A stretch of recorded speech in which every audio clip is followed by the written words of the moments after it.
नमस्कार, मी राजेश पंढरनाथ मांदाडे आणि आज आपण पाहणार आहोत कपाशीला पहिल्या फवारणीमध्ये आपण कोणते कोणते घटक असलेले औषधं आपण वापरू शकतो.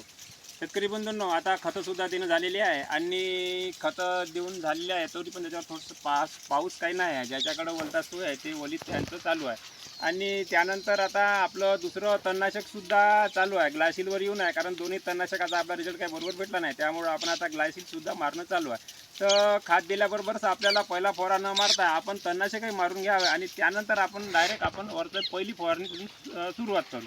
कारण नाहीतरी 1-1.5 महिना आपल्या कपाशीवर कसलाही रोग काही येत नाही. पण आपण तणनाशक मारल्यानंतर जी आपल्याला कपाशीला आपल्या शॉक बसतो, त्या शॉकपासून आपल्याला बचाव करण्याकरता पहिली फवारणी ही आपली जरुरी आहे.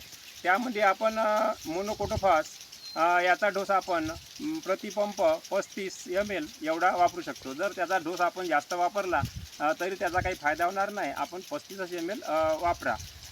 आणि त्यानंतर आपण सुपर कॉन्फिडर आणि टाटामिडा किंवा नवीन बाजारात आलेले मावा तुडतुडा यासारख्या रोगावर काम करणारे नवीन घटक असलेले आपण वरच्या फवारणीमध्ये आपण औषधं वापरू शकतो.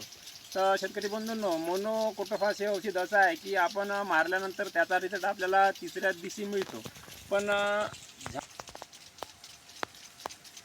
झाड कोवळं असल्यामुळे आपण त्याच्यावर पुन्हा मावा आणि तुडतुडे याचा अटॅक आपण पुन्हा लवकरात लवकर होते. त्यामुळे आपण मोनोकोटोफास जर मारलं तर त्याच्यावर 10व्या किंवा 12व्या दिवशी आपल्याला दुसरी फवारणी घेणे जरुरीचे असते. ज्यानं 10 किंवा 12 जण फवारणी घेणं होत नाही त्यांच्यासाठी त्यानं कॉन्फिडर मारलं तरी चालते. म्हणून जेवढा लवकर फास्ट रिझल्ट भेटते तेवढाच लवकर आपल्याला त्याच्यावर अटॅकसुद्धा झालेला पाहायला मिळते. तर असं हे पहिल्या फवारणीचं जुगाड आहे शेतकरी बंधूंनो. आणि खूप काही महागाचे औषधं पहिल्या फवारणीसाठी घ्यायचे नाही आहे. आपल्याला सस्त्यात स्वस्त अशी पहिली फवारणी आपल्याला करायची आहे. कारण समोरच जास्त आपल्याला फवारणीचं काम जास्तीत जास्त समोर पडणार आहे. तरी आपण भेटू समोरच्या व्हिडिओमध्ये. तोपर्यंत नमस्कार.